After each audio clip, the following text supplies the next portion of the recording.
Hello everyone, welcome back to our YouTube channel. तो आज की इस क्लास में हम लोग कवर करने वाले हैं क्लास 12 ज्योग्राफी यानी भूगोल के फर्स्ट बुक का चैप्टर 1 मानव भूगोल प्रकृति एवं विषय क्षेत्र। जी हाँ, तो आज की इस क्लास में हम लोग इस ऑब्जेक्टिव इंपॉर्टेंट क्वेश्चन है वो सारा कवर करेंगे। तो आपको मेरे साथ क्लास के लास्ट तक बने रहना है। अगर क्लास अच्छी लगे तो लाइक करना है और अपने दोस्तों को शेयर कर देना है। अगर आप इस चैनल पर पहली बार आए तो चैनल को सब्सक्राइब करके बेल आइकन को दबा लेना है। और जितने भी क्वेश्चन मैं आपसे पूछूंगा आपको सारे क्वेश्चन का कमेंट बॉक्स में आंसर करेक्ट बता देना है, कौन सा आंसर करेक्ट होगा। चलिए क्वेश्चन नंबर 1 स्क्रीन पे आ चुका है। क्या है क्वेश्चन नंबर 1 में? चलिए सारे एक साथ कमेंट बॉक्स में आंसर देंगे, कौन सा आंसर करेक्ट होगा क्वेश्चन नंबर 1 का।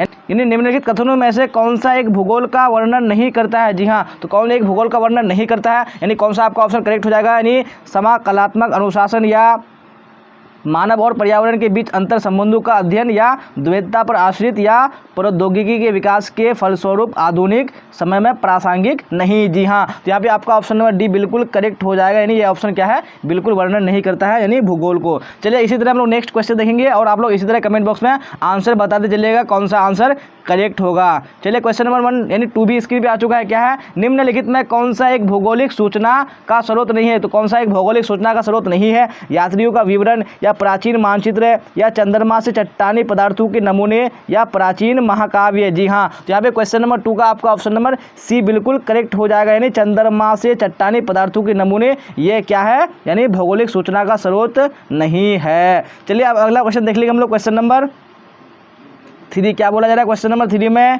वो सबको यहाँ पे कमेंट बॉक्स में आंसर बताते चलना है कौन सा करेक्ट होगा।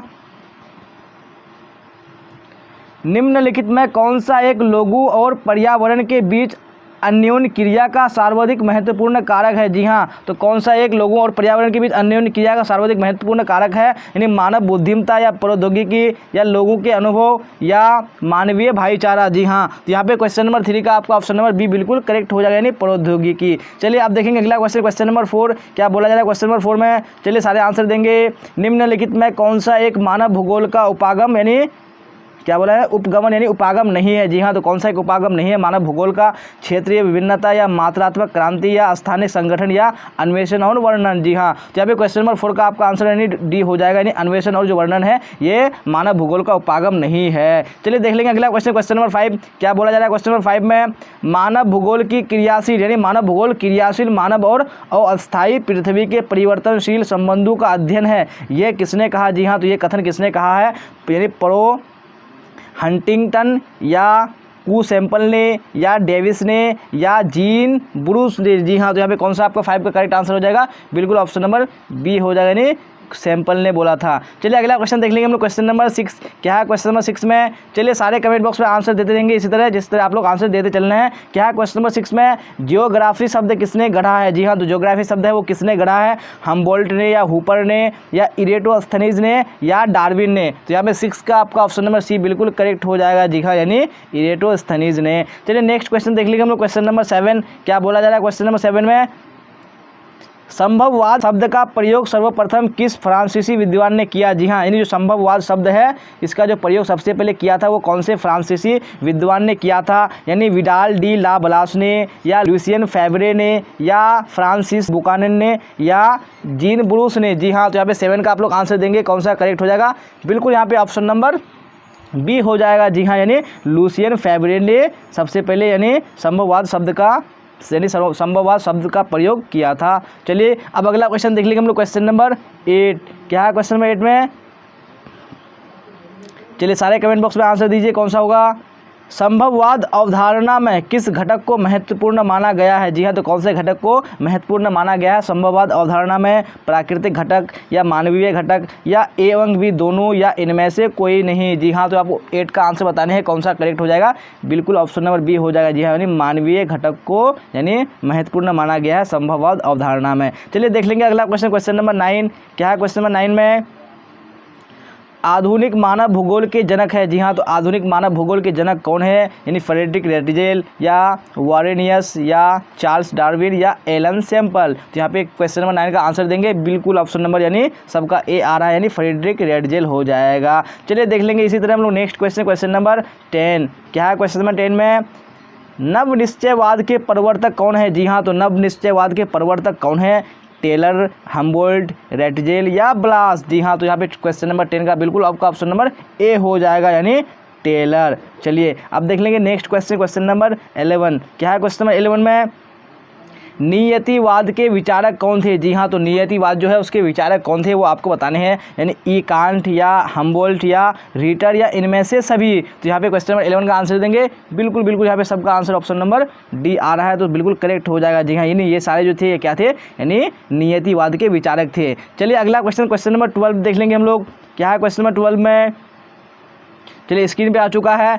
एंथ्रोपोजियोग्राफी नामक पुस्तक किसने लिखी? जी हाँ, तो जो एंथ्रोपोजियोग्राफी नामक पुस्तक है, एक पुस्तक का नाम है, उसके राइटर आपको बताने हैं कौन है, यानी कुमारी एलन सेम्पल या रेडजेल या विडाल डी लाबलास या डार्विन। जी हाँ, तो यहाँ पे क्वेश्चन नंबर 12 का बिल्कुल आपका ऑप्शन नंबर बी हो जाएगा। जी हाँ, यानी रेडजेल। चलिए अब देख लेंगे हम लोग अगला क्वेश्चन, क्वेश्चन नंबर 13। क्या है क्वेश्चन नंबर 13 में?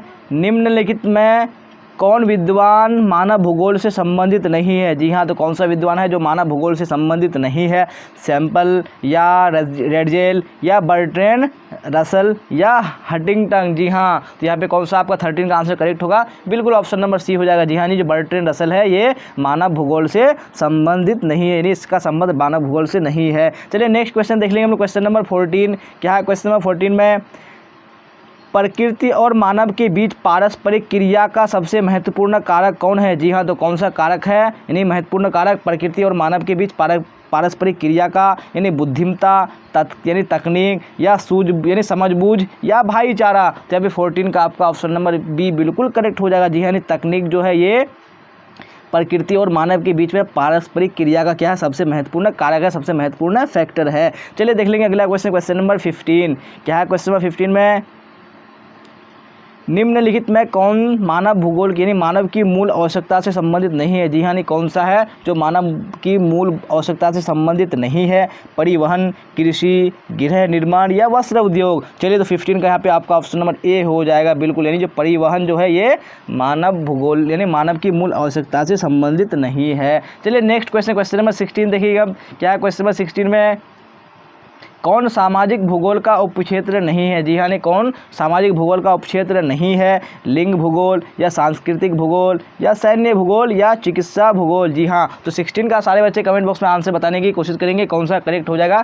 बिल्कुल आप सबका आंसर सही आ रहा है, यानी जो सैन्य भूगोल है ये क्या है? मानव भूगोल का उपक्षेत्र नहीं है। चलिए, यानी जो लिंग भूगोल है और सांस्कृतिक भूगोल जो चिकित्सा भूगोल है ये मानव भूगोल का क्या है? उपक्षेत्र है। तो यहाँ पे आपका ऑप्शन नंबर सी बिल्कुल करेक्ट हो जाएगा। निम्नलिखित में से किस महाद्वीप में जनसंख्या वृद्धि यानी आकार में सबसे सर्वाधिक है, सबसे अधिक है? यानी अफ्रीका महाद्वीप या एशिया या दक्षिणी अमेरिका या उत्तरी अमेरिका। चलिए तो बताइएगा क्वेश्चन नंबर 1, ये आपको बिहार बोर्ड 2015 में पूछा जा चुका है, काफी इंपॉर्टेंट क्वेश्चन है। तो यहाँ पे आपका ऑप्शन नंबर ए करेक्ट हो जाएगा। जी यानी अफ्रीका महाद्वीप। चलिए अगला क्वेश्चन देख लेंगे क्वेश्चन नंबर 2, और आप लोग इसी तरह आंसर बताते चलिएगा कौन सा करेक्ट होगा। निम्नलिखित में से कौन सा एक विरल जनसंख्या वाला क्षेत्र नहीं है? जी है, कौन सा क्षेत्र है जो विरल जनसंख्या वाला क्षेत्र नहीं है? अटाकामा भूमध्य सागरीय प्रदेश या दक्षिणी पूर्वी एशिया या ध्रुवीय प्रदेश। तो बताइएगा कौन सा हो जाएगा? बिल्कुल सी हो जाएगा। जी यानी दक्षिणी पूर्वी एशिया जो है ये विरल जनसंख्या वाला क्षेत्र नहीं है। ये क्वेश्चन आपको बिहार बोर्ड 2016 में पूछा जा चुका है, काफी इंपॉर्टेंट क्वेश्चन है, तो आप लोग नोट करते चलिएगा और स्क्रीनशॉट लेते चलिएगा क्वेश्चन का। चलिए यहाँ पे क्या है क्वेश्चन नंबर 3 में आप लोग बताइएगा, सारे बच्चे जितने भी बच्चे क्लास में जुड़े हुए हैं।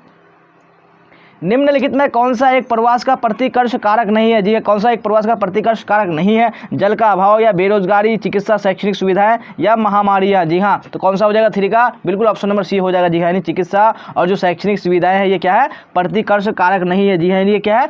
पुश फैक्टर नहीं है। ये भी क्वेश्चन आपको बिहार बोर्ड 2018 में पूछा जा चुका है। अगला क्वेश्चन देख लेंगे हम लोग, क्वेश्चन नंबर 4, और आप लोग इसी तरह आंसर बताते चलिएगा कौन सा करेक्ट होगा। विश्व में सर्वाधिक जनसंख्या केंद्रित है? जी हाँ, तो सबसे अधिक जनसंख्या कहाँ पे केंद्रित है? पर्वतीय क्षेत्रों में या पठारी क्षेत्रों में या मैदानों में या मरुस्थलीय क्षेत्रों में। तो यहाँ पे आपका ऑप्शन नंबर सी बिल्कुल करेक्ट हो जाएगा। जी हाँ, यानी मैदानों में सबसे अधिक क्या है? जनसंख्या पाया जाता है, जनसंख्या केंद्रित है। चलिए अगला क्वेश्चन देख लेंगे हम लोग, क्वेश्चन नंबर 5, और आप लोग इसी तरह आंसर बताते चलिएगा सारे क्वेश्चन का। विश्व में सबसे अधिक जनसंख्या वाला महादेश है? जी कौन सा महादेश है जो सबसे अधिक जनसंख्या वाला है? यानी दक्षिणी अमेरिका, उत्तरी अमेरिका या एशिया या अफ्रीका। तो यहाँ पे 5 का आपका ऑप्शन नंबर सी हो जाएगा। जी हाँ, यानी जो एशिया है सबसे अधिक जनसंख्या वाला महादेश है। 6 क्या बोला जा रहा है क्वेश्चन नंबर 6 में?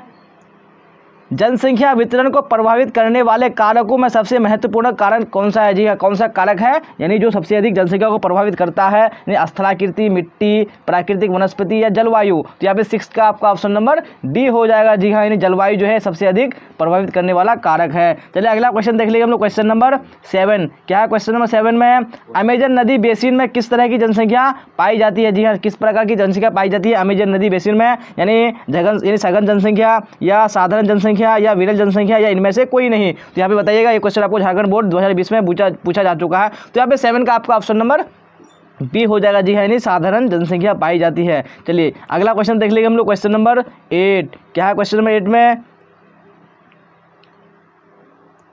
विश्व में सबसे अधिक जनसंख्या वाला देश कौन सा है? जी हाँ, कौन सा देश है जिसमें जहाँ पे यानी सबसे अधिक जनसंख्या पाया जाता है? यानी भारत हो गया, चीन हो गया, संयुक्त राज्य अमेरिका हो गया या जापान हो गया। ये आपको झारखंड बोर्ड यानी 2012, 14 और 18 में पूछा जा चुका है। तो यहाँ पे 8 का आपका ऑप्शन नंबर बी हो जाएगा, चीन। जी हाँ, यानी चीन में सबसे अधिक जनसंख्या पाई जाती है। अगला क्वेश्चन देख लीजिए हम लोग, क्वेश्चन नंबर 9। क्या है क्वेश्चन नंबर 9 में? निम्न में से कौन सा क्षेत्र कम घनत्व वाला नहीं है? जी, कौन सा क्षेत्र है जो कम घनत्व वाला नहीं है? ऑस्ट्रेलिया, दक्षिणी पूर्वी एशिया, विषुवतीय प्रदेश या ध्रुवीय प्रदेश। तो यहाँ पे 9 का आपका करेक्ट आंसर हो जाएगा ऑप्शन नंबर बी। जी हाँ, दक्षिणी पूर्वी एशिया जो है ये घनत्व वाला नहीं है। चलिए अगला क्वेश्चन देख लेंगे हम लोग, क्वेश्चन नंबर 10। क्या बोला जा रहा है क्वेश्चन नंबर 10 में? चलिए आप लोग आंसर बताने की कोशिश करिए जितने बच्चे क्लास में जुड़े हुए हैं। निम्न जनसंख्या वाला महादेश कौन है? जी हाँ, कौन सा महादेश है जो निम्न जनसंख्या वाला है? दक्षिणी अमेरिका या ओशनिया या अफ्रीका या एशिया। तो यहाँ पे 10 का आपका ऑप्शन नंबर बी करेक्ट हो जाएगा। जी हाँ, ओशनिया जो है ये क्या है? सबसे यानी निम्न जनसंख्या वाला महादेश है। ये आपको झारखंड बोर्ड 2015 में पूछा जा चुका है। चलिए अगला क्वेश्चन देख लेंगे हम लोग, क्वेश्चन नंबर 11। क्या है क्वेश्चन नंबर 11 में?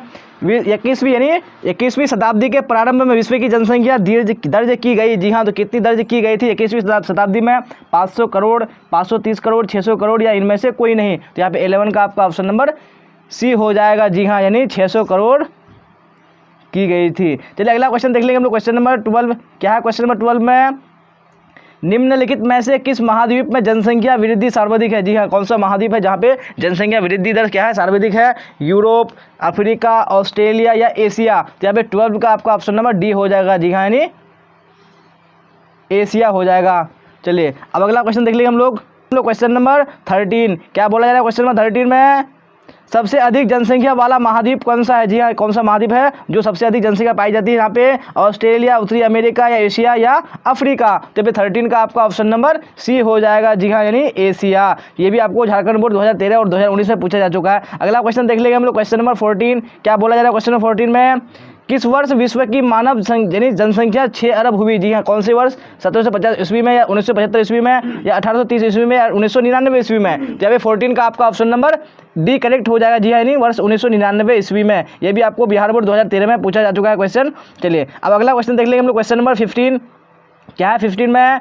किस द्वीप में सर्वाधिक जनसंख्या घनत्व पाया जाता है? जी हाँ, कौन सा द्वीप है जहाँ पे सर्वाधिक जनसंख्या घनत्व पाया जाता है? जावा, सुमात्रा, बोर्नियो या सेलिबीस। जी हाँ, तो यहाँ पे 15 का आपका ऑप्शन नंबर ए हो जाएगा। जी हाँ, यानी जावा में। ये भी आपको झारखंड बोर्ड 2014 में पूछा जा चुका क्वेश्चन है। अगला क्वेश्चन देख लेंगे हम लोग, क्वेश्चन नंबर 16। क्या है 16 में? निम्न में से कौन एक जनसंख्या परिवर्तन का कारक नहीं है? तो कौन सा एक जनसंख्या परिवर्तन का कारक नहीं है? प्रवास, आवास, जन्म और मृत्यु। तो यहाँ पे 16 का आपका ऑप्शन नंबर बी हो जाएगा। जी हाँ, यानी आवास ये क्या है? जनसंख्या परिवर्तन का कारण नहीं है, कारक नहीं। ये आपको बिहार बोर्ड 2016 में पूछा जा चुका क्वेश्चन है। आप लोग सारे क्वेश्चन को ध्यान से जरूर देखिएगा और क्लास को लास्ट तक जरूर देखिएगा। क्या है क्वेश्चन नंबर 17 में? प्रतिकर्ष और अपकर्ष कारक उत्तरदायी है। जी हाँ, तो प्रतिकर्ष और अपकर्ष कारक उत्तरदायी किसके लिए? प्रवास के लिए, भू निम्नीकरण के लिए या वायु प्रदूषण के लिए या गंदी बस्तियों के लिए। तो यहाँ पे 17 का बताइए कौन सा हो जाएगा? ऑप्शन नंबर ए हो जाएगा। जी हाँ, यानी प्रवास के लिए। ये भी आपको 2016 में पूछा जा चुका क्वेश्चन है। अगला क्वेश्चन देख लीजिए हम लोग, क्वेश्चन नंबर 18। क्या है क्वेश्चन नंबर 18 में? जनसंख्या आकार के अनुसार विश्व का द्वितीय यानी बृहत्तम महाद्वीप कौन सा है? जी हाँ, तो द्वितीय यानी दूसरा पोजीशन पे कौन है? एशिया, उत्तरी अमेरिका, यूरोप या अफ्रीका। तो यहाँ पे 18 का आपका ऑप्शन नंबर डी हो जाएगा। जी हाँ, यानी अफ्रीका। चलिए अगला क्वेश्चन देख लेंगे हम लोग, क्वेश्चन नंबर 19। क्या है क्वेश्चन नंबर 19 में? निम्नलिखित में से कौन एक जन स्थानांतरण का अपकर्ष कारक नहीं है? जी हाँ, यानी कौन सा एक जन स्थानांतरण का अपकर्ष कारक नहीं है? रहन सहन की निम्न दशाएं, या रहन सहन की अच्छी दशाएं, या शांति एवं अस्थायित्व, या अनुकूल जलवायु। तो यहाँ पे 19 का आपका ऑप्शन नंबर ए हो जाएगा। जी हाँ, यानी रहन सहन की निम्न दशाएं या स्थानांतरण का अपकर्ष कारक नहीं है। चलिए अगला क्वेश्चन देख लेंगे हम लोग, क्वेश्चन नंबर 20। क्या है क्वेश्चन नंबर 20 में? जनसंख्या वृद्धि दर सर्वाधिक है। जी हाँ, तो जनसंख्या वृद्धि दर सर्वाधिक है तो कहाँ में? यानी अफ्रीका, या एशिया, या उत्तरी अमेरिका, या दक्षिणी अमेरिका। तो यहाँ पे 20 का आपका ऑप्शन नंबर ए हो जाएगा। जी हाँ, यानी अफ्रीका में। चलिए अगला क्वेश्चन देख लेंगे हम लोग, क्वेश्चन नंबर 21। क्या है क्वेश्चन नंबर 21 में? निम्नलिखित में से कौन सा क्षेत्र सघन यानी सघन जनसंख्या वाला है? तो कौन सा क्षेत्र है जो सघन जनसंख्या वाला है? ये भी आपको बिहार बोर्ड 2019 में पूछा जा चुका है क्वेश्चन। दक्षिणी पूर्वी एशिया, या भूमध्य रेखीय प्रदेश, या ध्रुवीय प्रदेश, या मरुस्थलीय क्षेत्र है। तो यहाँ पे 21 का आपका ऑप्शन नंबर ए हो जाएगा। जी हाँ, यानी दक्षिणी पूर्वी एशिया ये क्या है? सघन जनसंख्या वाला क्षेत्र है। चलिए अगला क्वेश्चन देख लेंगे हम लोग, क्वेश्चन नंबर 22। क्या है क्वेश्चन नंबर 22 में? आप लोग आंसर बताइएगा जितने बच्चे क्लास में जुड़े हुए हैं। निम्नलिखित में से कौन विरल जनसंख्या वाला क्षेत्र है? जी हाँ, कौन सा क्षेत्र है जो विरल जनसंख्या वाला है? पश्चिमी यूरोप, दक्षिण एवं पूर्व एशिया, या उत्तर पूर्व संयुक्त राज्य अमेरिका, या पश्चिमी ऑस्ट्रेलिया। यहाँ पे 22 का आपका ऑप्शन नंबर डी हो जाएगा। जी यानी पश्चिमी जो ऑस्ट्रेलिया है ये यानी विरल जनसंख्या वाला क्षेत्र है। ये क्वेश्चन आपको बिहार बोर्ड 2020 में पूछा जा चुका है। जी हाँ, निम्नलिखित में से किसने संयुक्त अरब अमीरात के लिंग अनुपात को निम्न किया है? जी हाँ, यहाँ पे कौन सा रीजन है जिसने संयुक्त अरब अमीरात की जो लिंग अनुपात है उसको निम्न किया है यानी कम किया है? पुरुष कार्यशील जनसंख्या का चयनित प्रवास, या पुरुषों की उच्च जन्म दर, या स्त्रियों की निम्न जन्म दर, या स्त्रियों का उच्च उत्प्रवास। चलिए तो सारे बच्चे कमेंट बॉक्स में आंसर बताएंगे कौन सा आंसर करेक्ट होगा। बिल्कुल यहाँ पे आपका ऑप्शन नंबर ए हो जाएगा। जी हाँ, यानी पुरुष कार्यशील जनसंख्या का चयनित प्रवास। जी हाँ, ये मेन रीज़न है संयुक्त अरब अमीरात में लिंग अनुपात निम्न होने का। चलिए देख लेंगे हम लोग इसी तरह सेकंड क्वेश्चन, और आप लोग इसी तरह सारे क्वेश्चन का आंसर कमेंट बॉक्स में मुझे बताते चलेंगे कौन कौन सा आंसर करेक्ट है। क्या है क्वेश्चन नंबर 2 में? निम्नलिखित में से कौन सी संख्या जनसंख्या के कार्यशील आयु वर्ग को प्रतिनिधित्व करती है? जी हाँ, यानी कौन सी जनसंख्या है जो कार्यशील जनसंख्या यानी कार्यशील जनसंख्या को प्रदर्शित करती है? क्या बोला जा रहा है क्वेश्चन नंबर 2 में?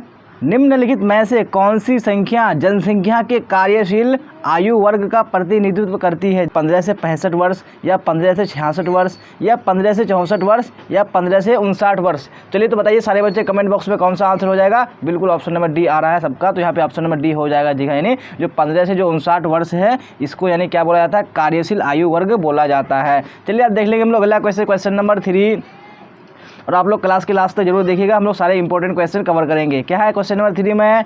निम्नलिखित में से किस देश का लिंग अनुपात विश्व में सर्वाधिक है? जी हाँ, यानी कौन सा यहाँ पे कंट्री है जिसका लिंग अनुपात विश्व में नहीं दुनिया में सबसे अधिक है? नहीं लाटविया, या संयुक्त अरब अमीरात, या जापान, या फ्रांस। चलिए तो जितने भी बच्चे क्लास में जुड़े हुए हैं सारे कमेंट बॉक्स में आंसर देने की कोशिश करेंगे। बिल्कुल ऑप्शन नंबर सी हो जाएगा आपका। जी हाँ, यानी लाटविया एक ऐसा कंट्री है जिसका लिंग अनुपात विश्व में क्या है? सबसे ज़्यादा है। अब देखेंगे अगला क्वेश्चन, क्वेश्चन नंबर 4। क्या है क्वेश्चन नंबर 4 में?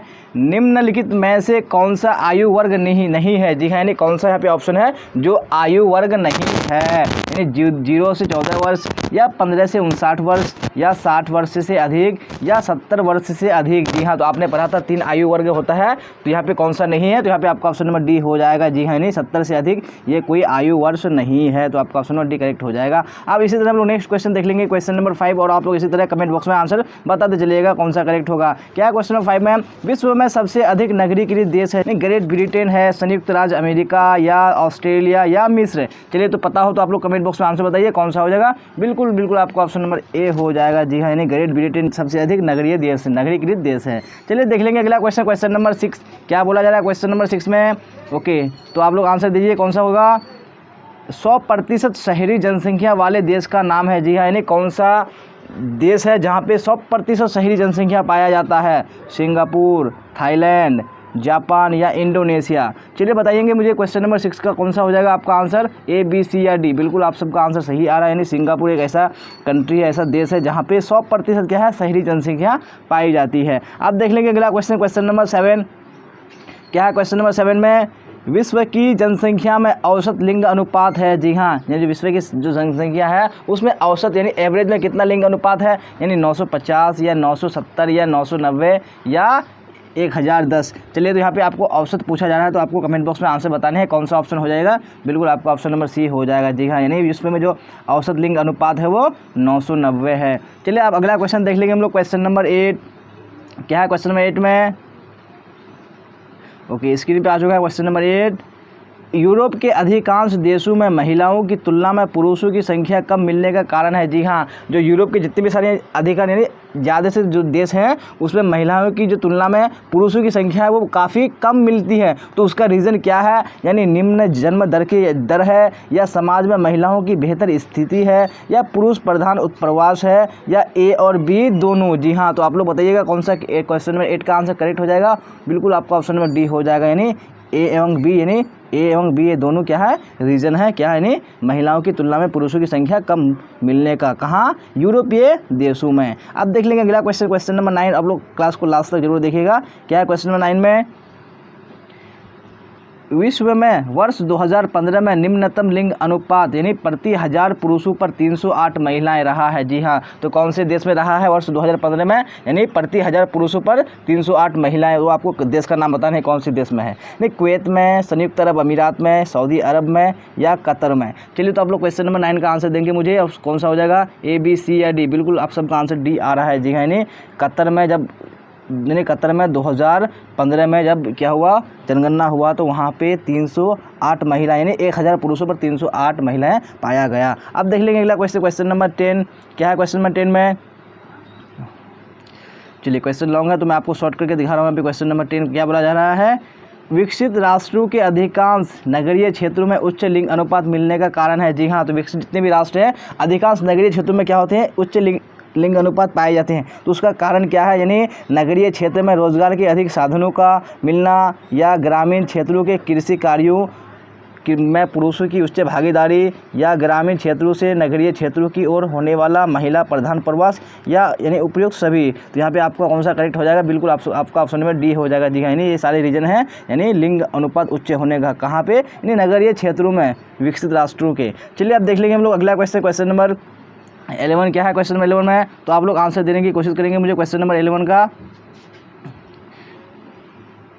बांग्लादेश का आयु लिंग पिरामिड निम्न में से किस एक से संबंधित है? जी हाँ, यानी जो बांग्लादेश है उसका जो आयु लिंग पिरामिड है वो किस एक से संबंधित है? यानी विस्तृत आधार वाला त्रिभुजाकार पिरामिड, या संकीर्ण आधार वाला त्रिभुजाकार पिरामिड, या घंटी के आकार वाला पिरामिड, या संकीर्ण आधार और सुंडाकार पिरामिड। जी हाँ, तो बताइएगा आप लोग यहाँ पे क्वेश्चन नंबर 11 का कौन सा ऑप्शन हो जाएगा? ए, बी, सी या डी। तो आपका बिल्कुल ऑप्शन नंबर ए हो जाएगा। जी हाँ, यानी विस्तृत आधार वाला त्रिभुजाकार पिरामिड ये किससे संबंधित है? यानी बांग्लादेश का आयु लिंग पिरामिड से संबंधित है। अब देख लेंगे हम लोग नेक्स्ट क्वेश्चन, क्वेश्चन नंबर 12। क्या है क्वेश्चन नंबर 12 में? चलिए, तो आंसर दीजिएगा सारे बच्चे। उद्योगों तथा अवसंरचना से युक्त एक अर्थव्यवस्था अधिक कार्यशील जनसंख्या को निम्न में से किन सेक्टर अथवा सेक्टरों में रोजगार प्रदान करती है? जी हाँ, तो कौन से सेक्टरों में रोजगार प्रदान करती है? यानी द्वितीयक, तृतीयक, चतुर्थक, या इनमें से सभी। तो यहाँ पे क्वेश्चन नंबर 12 का कौन सा आंसर हो जाएगा? बिल्कुल ऑप्शन नंबर डी हो जाएगा। जी हाँ, यानी इनमें से सभी सेक्टरों में क्या करती है? रोजगार प्रदान करती है। निम्नलिखित में कौन सा विकास को यानी सर्वोत्तम वर्णन करता है? तो कौन सा विकास को सर्वोत्तम वर्णन करता है? यानी आकार में वृद्धि, या गुण में धनात्मक परिवर्तन, या आकार में स्थिरता, या गुणों में साधारण परिवर्तन। तो कौन सा हो जाएगा आपका ऑप्शन नंबर? तो यहाँ पे आपको कमेंट बॉक्स में बताने, तो ऑप्शन नंबर बी हो जाएगा। जी हाँ, यानी जो गुण में धनात्मक परिवर्तन है ये यानी सर्वोत्तम किसको, विकास को क्या करता है? ये वर्णन करता है। चलिए, अब नेक्स्ट क्वेश्चन देखेंगे और आपको इसी तरह अपने यानी क्वेश्चन का आंसर बताते चलना है सारे क्वेश्चन का। चलिए, क्वेश्चन नंबर 2 स्क्रीन पे आ चुका है। क्या बोला जा रहा है?